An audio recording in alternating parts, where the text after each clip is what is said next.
Considerado una revelación literaria, Thomas Lynch ha conjugado dos profesiones aparentemente ajenas.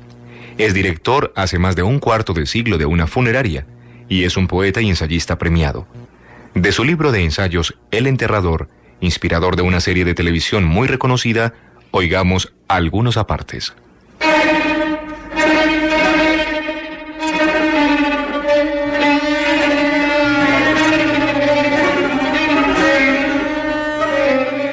La víspera del Día de Todos los Santos.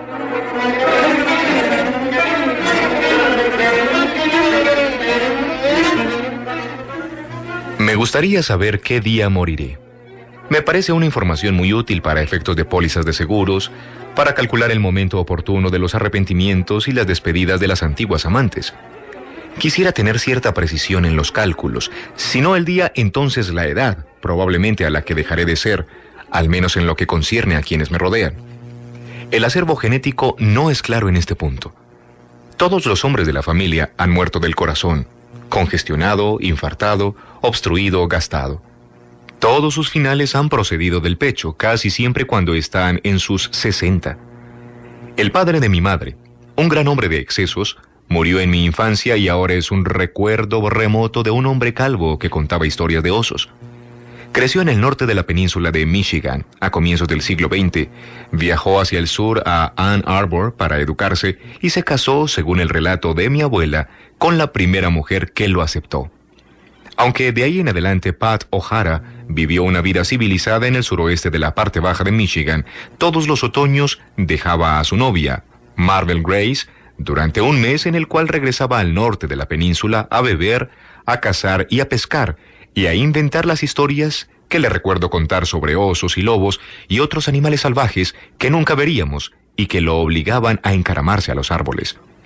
Y aunque Pat murió a los 62 años, Marvel, mi abuela, lo sobrevivió casi 30 años, hasta que una apoplejía la dejó consciente pero confinada a la cama durante 8 meses, en los que se marchitó hasta morir a la edad de 90 años. Yo tenía 35 años cuando ella murió y comenzaba a pensar en mí como un ser mortal. El padre de mi padre murió también de un ataque al corazón cuando yo tenía 16 años. Recuerdo la llamada a la bolera donde yo trabajaba. El abuelo tenía 74. Había ido en su automóvil a Frankenmuth con su mujer a cenar en la famosa comida de pollo de Sander, a 2 horas y media al norte de Detroit. Cuando iban de regreso, el dolor comenzó a bajar por su brazo izquierdo. Pensó que podía ser la salsa o los hígados de pollo. Al llegar a casa llamaron al doctor, a los bomberos, al cura y a mi padre. Todos permanecieron al lado de la cama donde él estaba sentado muy derecho con sus tirantes y su camiseta mientras el doctor lo examinaba, y el sacerdote asentía con la cabeza para tranquilizar a mi abuela, y los bomberos sostenían los tanques de oxígeno. Un conjunto semejante a un grabado de Rockwell que podría haberse titulado La Buena Muerte. Mi padre, que acababa de cumplir 40, debía sentirse receloso e impotente. Solo estoy adivinando. En cualquier caso, el doctor presionó el estetoscopio en los lugares habituales y después de un silencio prolongado pronunció su diagnóstico. Eddie, no te encuentro nada malo. Después de lo cual, Eddie, que siempre fue pendenciero, se desplomó sobre el piso, se puso morado y murió en un instante, probándoles a todos los presentes de una vez y por todas la falibilidad de la medicina moderna y la variabilidad de la vida en general. Abuela Lynch, igual que Nana O'Hara, vivió hasta los 90. Las décadas de viudez concurrente de las dos abuelas fueron para mí una serie de domingos y navidades y días de la independencia en que las encontrábamos en el patio o en la mesa de la cocina, bebiendo whisky canadiense y agua, discutiendo sobre política y religión y corrigiendo el inglés de sus nietos. Abuela Lynch era republicana, práctica, 10 años más joven y católica por conversión. Criada como metodista, consideraba al clero como un conjunto de predicadores ambulantes y oportunistas transeúntes en la vida de la fe. Desconfiaba del celibato y de la celebridad de los sacerdotes y comía carne los viernes. Vivía de acuerdo con sus posibilidades, era lenta para criticar y moderada pero sincera cuando se trataba de alabar. Nana era demócrata, miembro del sindicato de maestros, católica al estilo devoto e idólatra de los irlandeses, escrupulosa, llena de etiqueta, elocuente y extravagante para alabar y avergonzar. Sus discusiones eran brillantes, mejores que cualquier teatro. Cuando Nana usaba el lenguaje como arma, abuela recurría al silencio. Si Nana espetaba certezas, abuela susurraba dudas razonables. Nana enfatizaba con el dedo, abuela con la ceja arqueada. Ninguna de las dos ganaba. Que hubieran vivido largas vidas y que la mía hubiera transcurrido oyendo sus disputas fue, solo puedo decir, una bendición.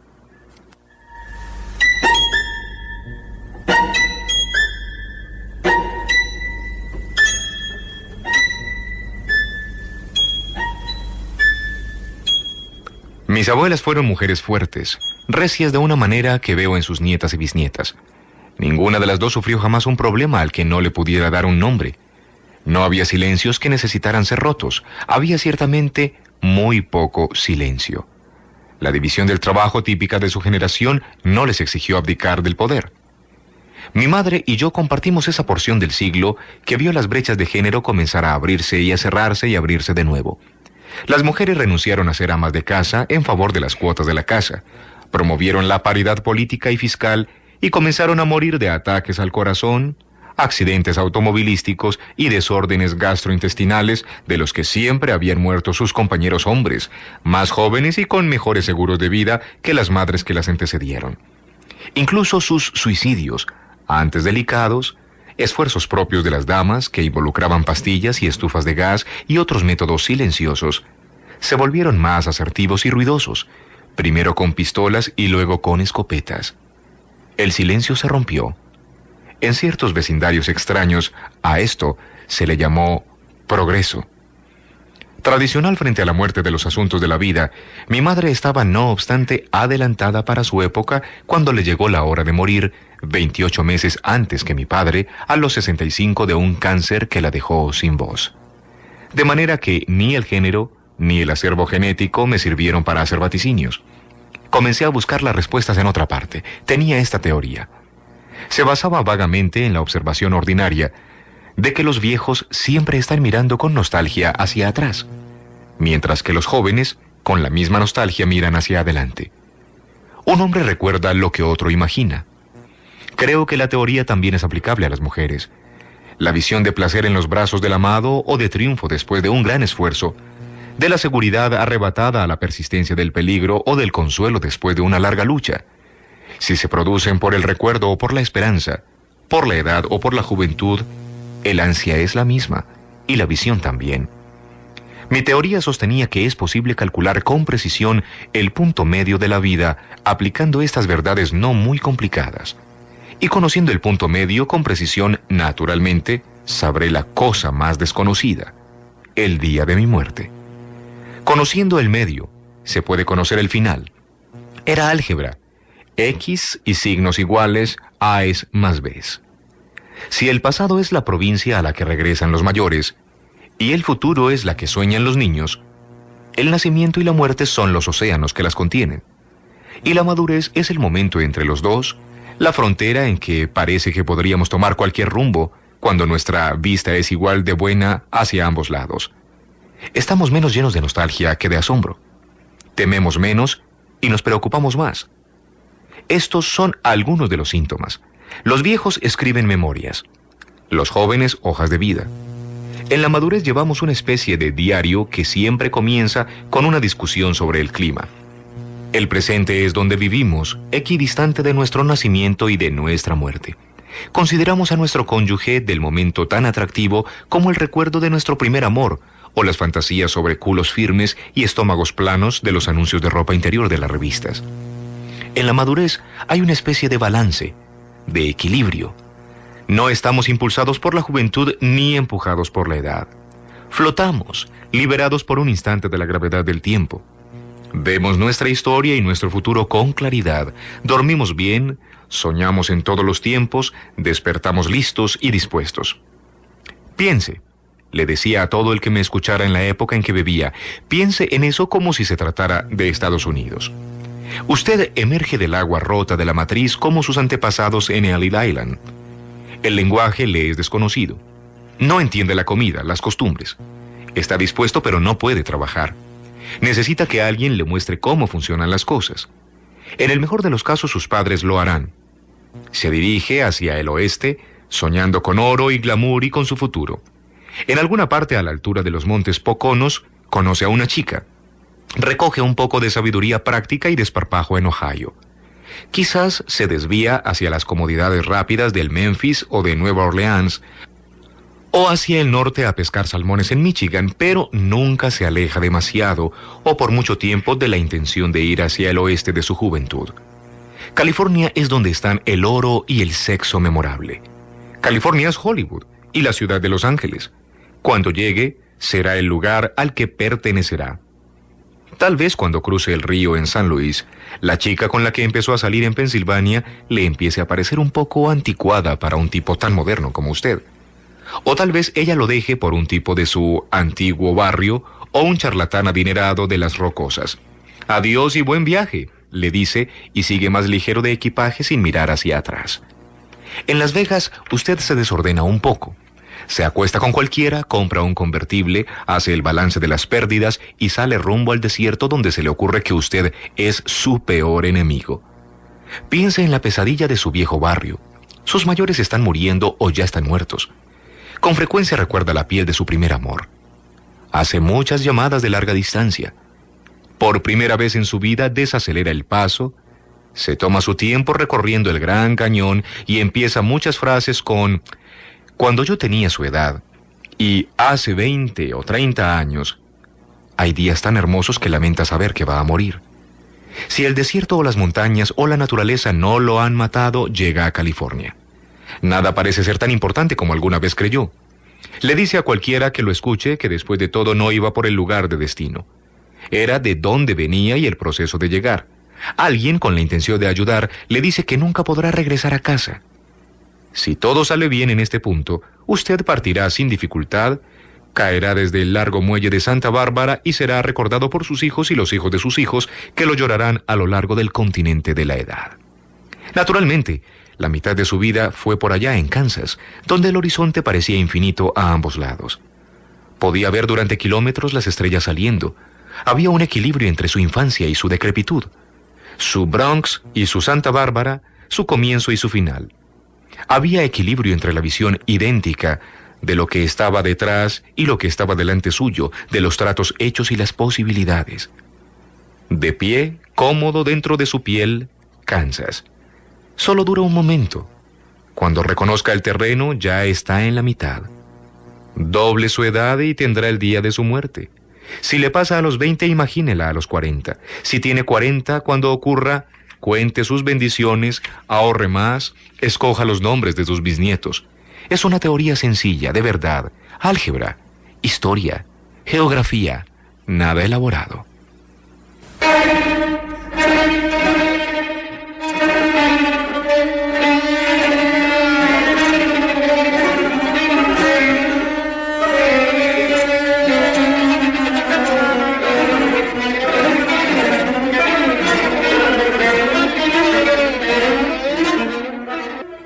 Caminar erguido entre el pasado y el futuro, recorrer la existencia sobre la cuerda floja se convirtió para mí en una forma de vida. Tratar de mantener el balance entre las fuerzas de gravedad en competencia del nacimiento y de la muerte, de la esperanza y el pesar, del sexo y la mortalidad, del amor y el dolor, todos los opuestos o casi opuestos que se convierten, después de un tiempo en rocas y lugares sólidos, fuerzas sinónimas entre las cuales navegamos como el salmón balanceado por la corriente, a veces condenados porque sí o porque no. A mí me pasó una noche hace algunos años. Es necesario decir que acabábamos de hacer el amor. Ella estaba recostada a mi lado fumando un cigarrillo. Yo estaba apoyado sobre los codos mirando por la ventana. Era una noche de luna de un martes, a finales de octubre, la víspera del Día de Todos los Santos. Esa mañana habíamos enterrado a mi madre. Estuvimos de pie en el Santo Sepulcro, en la mañana gris, mirando el ataúd entrar a la bóveda. Éramos una cofradía de desconsolados ante la muerte de una buena mujer, muerta de cáncer, su cuerpo enterrado bajo el clamor de los sacerdotes y la caída de las hojas y la melodía triste de las gaitas. Fue un día largo. Traté de recordar la voz de mi madre. El tumor se la había ido arrebatando a pedazos. Empecé a entrar en pánico porque nunca más volvería a escuchar su voz. El suave contralto, lleno de sabiduría y la acústica de la seguridad. Y ahí, por un momento, pude verlo todo esa noche. Entre el cuerpo muerto de la mujer que me dio la vida y el cuerpo grácil de la mujer que me hacía sentir vivo, vislumbré mi historia desde mi nacimiento y vislumbré el futuro que terminará con mi muerte. Y la vida de ambos lados de ese momento no era otra cosa que dolor y afecto, romance y heridas, risa y llanto, vigilias y despedidas, amores y alegrías. Los misterios horizontales de un paisaje que se parecía a Kansas. Estaba abrumado de tristeza y de deseo. Tristeza por la madre que me parió, deseo por la mujer a mi lado hasta la muerte. En un momento como ese el pasado deja de tirar, al futuro se le deja de temer. Tenía 41 años ese octubre, y hay momentos todavía en que me siento tentado a calcular las matemáticas, o la geografía, o el álgebra, o la biología, a acomodar los hechos de la vida a un paradigma apropiado, a decir que es simplemente de este modo, o simplemente de este otro modo. Pero desde esa noche en que floté entre el afecto conocido de mujeres que me han amado, he perdido el gusto por los números y los modelos sencillos. Las ciencias de la vida aún tienen más para enseñarme. Las revisiones y las predicciones parecen ser pérdidas de tiempo. Aunque me gustaría tener un asidero en el pasado y en el futuro, el momento que vivo es el único que tengo. Esto es lo que me enseña el momento. Las nubes flotan frente a la cara de la luna. Las luces parpadean dentro de las cabezas de calabaza talladas. Las hojas se levantan al azar con el viento. Los santos no tienen nombre. El amor consuela. El alma canta más allá del alcance de los cuerpos.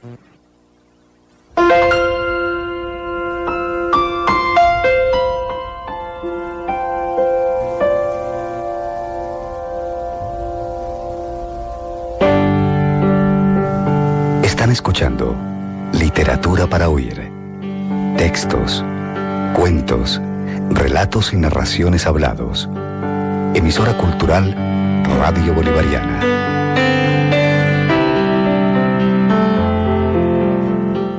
Hoy, Duelos y Letras. Thomas Lynch, Estados Unidos.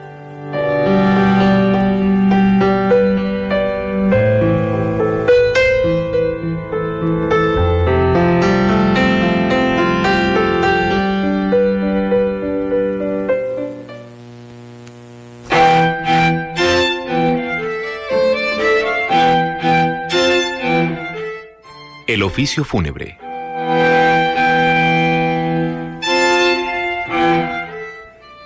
Todos los años entierro a unos 200 vecinos.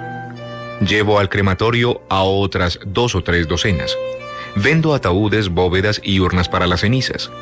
Tengo el negocio accesorio de lápidas y monumentos, me encargo de las flores por comisión. Aparte de los tangibles, vendo el uso de mi edificio. 3.300 metros cuadrados amoblados y acondicionados con colores pastel, molduras y cornisas. El conjunto completo está hipotecado y vuelto a hipotecar hasta el próximo siglo. Mis activos rodantes incluyen un coche fúnebre, 2 camiones Fleetwood y una camioneta pequeña con vidrios oscuros que en nuestra lista de precios aparece como vehículo de servicio, pero que todos en la ciudad llaman el vagón de la muerte. Solía utilizar el método único de precios, el antiguo sistema del paquete completo. Significaba que solo había que mirar un número. Era un número grande. Hoy en día todo está desglosado. Es la ley.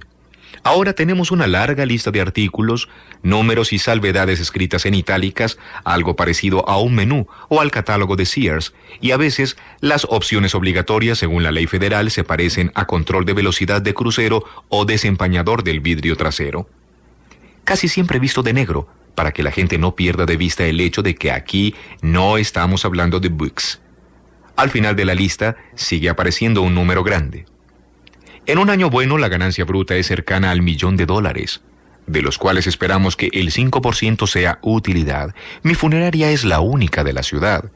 Tengo un nicho en el mercado.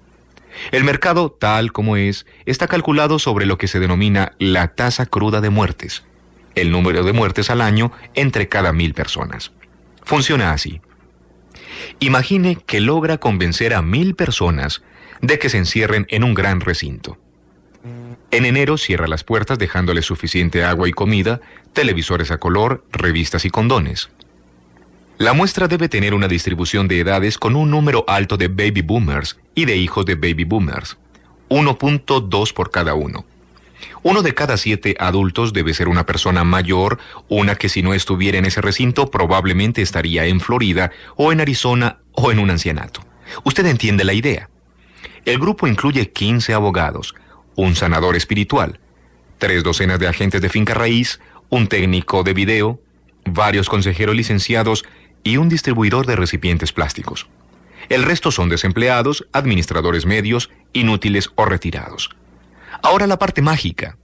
Regrese a finales de diciembre y cuando abra las puertas, solo 991.6 más o menos saldrán a rastras caminando erguidos. 260 se habrán convertido en vendedores de recipientes plásticos. Los otros 8.4 se habrán convertido en la taza cruda de muerte. Aquí va otra estadística. De los 8.4 cadáveres, 2/3 son personas mayores, 5% niños y el resto, un poco menos de 2,5 cadáveres, son boomers. Probablemente vendedores de finca raíz y abogados, uno de los cuales sin duda fue elegido para un cargo público durante ese año. Más aún, 3 habrán muerto de complicaciones cerebrovasculares o coronarias, 2 de cáncer, 1 en un desastre vehicular, otro de diabetes y otro de violencia doméstica. La muerte sobrante será por un acto de Dios o un suicidio y es muy probable que sea el sanador espiritual. La cifra que con más frecuencia y de manera más conspicua falta en las tablas de seguros y en los datos demográficos es la que llamo la gran cifra, y se refiere al número de personas entre cada 100 nacidas que mueren. A largo plazo, la gran cifra ronda por es exactamente el 100%. Si esto estuviera en las tablas, lo llamarían la esperanza de muerte, y nadie compraría futuros de ninguna clase. Pero es un número útil y tiene sus lecciones. Quizás usted querrá pensar qué hacer con su vida. Quizás le hará sentir una cierta cercanía con el resto de la humanidad. Quizás lo pondrá histérico. Sean cuales fueren las implicaciones de una esperanza de muerte del 100%, usted puede calcular qué tan grande es esta ciudad y por qué me genera un trabajo estable aunque impredecible. Aquí se mueren a todas horas, sin aparente preferencia por un día de la semana o del mes. No hay temporada favorita. Tampoco tiene que ver con la alineación de las estrellas, las fases de la luna o el calendario litúrgico. No se ubica aquí ni allá. Se van en posición vertical u horizontal, en Chevrolets y ancianatos, en latina, en autopistas, en la sala de urgencias, en la sala de cirugía o en un BMW. Y aunque puede ser que les asignemos más equipos o más importancia a las muertes que se producen en lugares designados con iniciales UCI, resulta un tanto mejor que casa para convalecientes Grimbyard, también es cierto que a los muertos no les importa. De manera que los muertos que yo entierro e incinero son iguales a los muertos anteriores a ellos, para quienes el tiempo y el espacio se han vuelto mortalmente insustanciales. Esa pérdida de interés, de hecho, uno de los primeros signos ciertos de que algo serio está a punto de ocurrir. Lo segundo es que dejan de respirar. En este punto, con seguridad, una herida de bala en el pecho, o shock y trauma, reciben más tinta que infarto cardíaco o arteriosclerosis, pero ninguna causa de muerte es menos permanente que otra. Cualquiera sirve. A los muertos no les importa. Tampoco el quién importa mucho. Decir, yo estoy bien, tú estás bien y a propósito él está muerto, es para los vivos una especie de consuelo. Por eso rastreamos los ríos y los sitios donde han caído aviones o estallado bombas. Por eso, desaparecido en combate resulta más doloroso que muerto al llegar. Por eso abrimos los ataúdes y leemos los obituarios. Saber es mejor que no saber, y saber qué es usted es muchísimo mejor que saber qué soy yo. Porque una vez que el muerto sea yo, si usted está bien o él está bien, no me va a interesar demasiado. Todos pueden ir a envolverse el culo, que a los muertos no les importa. Por supuesto, a los vivos, atados por sus adverbios y actuarios, les sigue importando. Esa es la diferencia y la razón por la cual estoy en el negocio. Los vivos son cuidadosos, y a menudo cariñosos. Los muertos son descuidados o tal vez es sin cuidado. De cualquier manera, no les importa. Estas son verdades ordinarias y verificables.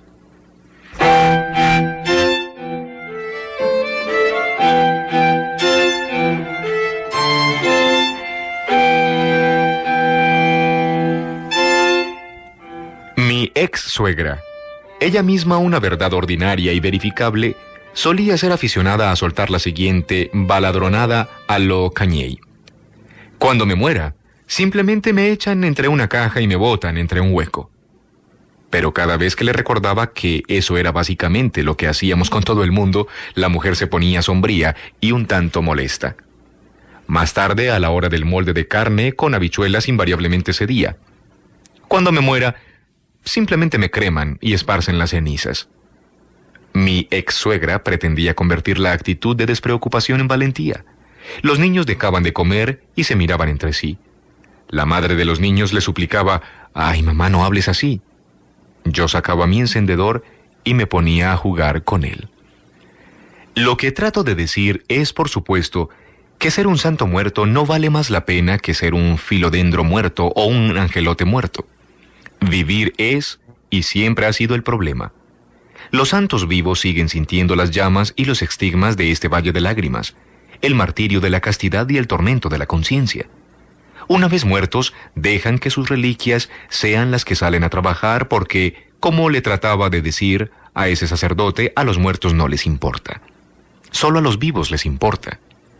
Y siento mucho repetirme a mí mismo, pero este es el hecho central de mi trabajo. Que una vez usted esté muerto, no hay nada que se le pueda hacer a usted, o para usted, o con usted, o sobre usted, que haga algún bien o algún mal. Que el daño que hagamos o la decencia que tengamos afecta a los vivos, a quienes les sucede la muerte de los otros, si es que le sucede a alguien. Los vivos tienen que vivir con ella, el muerto no. De ellos es la tristeza o la alegría por la muerte, de ellos es la ganancia o la pérdida, de ellos el dolor y el placer del recuerdo, de ellos la factura por concepto de servicios prestados y de ellos el cheque en el correo para pagarla. Y ahí reside la verdad, demasiado evidente por sí misma ahora que lo pienso, y muy esquiva para los antiguos parientes políticos, para el sacerdote de la parroquia o para los perfectos desconocidos que siempre se me acercan en barberías y cócteles y conferencias para padres y profesores decididos o compelidos a comunicarme qué quieren que se haga con ellos cuando mueran. Déjelo en paz, les digo. Otra de las razones por las que la gente siempre está ensayando sus funerales conmigo tiene que ver con el miedo a la muerte que siente cualquiera que esté en sus cabales. Es saludable. Evita que juguemos con el tráfico. Digo que es una de las cosas que les debemos transmitir a los niños. Existe la creencia generalizada entre las mujeres con quienes he salido, los rotarios locales y los amigos de mis amigos, de que yo, siendo el de la funeraria de esta ciudad, tengo una fascinación irregular con interés especial en información privilegiada sobre, incluso apego a, los muertos. Asumen estas personas, algunas quizás por razones defendibles, que yo quiero sus cuerpos. Es un concepto interesante, pero esta es la verdad. Estar muerto es la peor, la última, pero solo una de una serie de calamidades que afectan nuestra propia especie y varias otras. La lista puede incluir, pero no se limita a gingivitis, obstrucción intestinal, divorcio contencioso, auditoría tributaria, aflicción espiritual, problemas de flujo de caja, levantamientos políticos y así sucesivamente una y otra vez. Nunca hay escasez de desdichas. Y yo no me siento más atraído hacia los muertos que el dentista hacia sus encías enfermas, el médico hacia sus vísceras podridas o el contador hacia el desorden de su registro de gastos.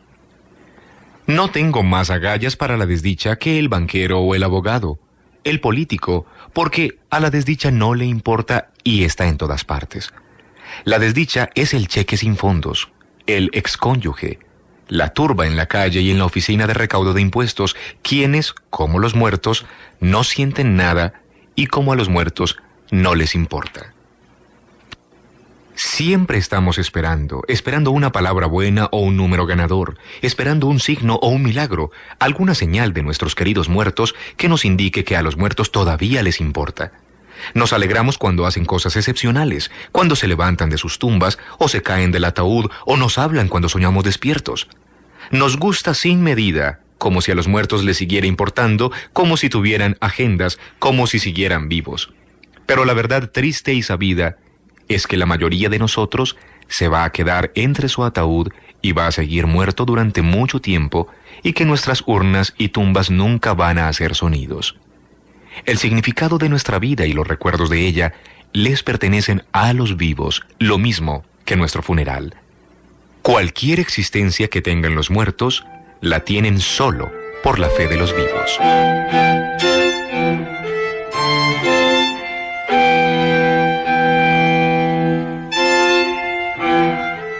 En Literatura para Oír les hemos presentado Duelos y Letras, del escritor norteamericano Thomas Lynch.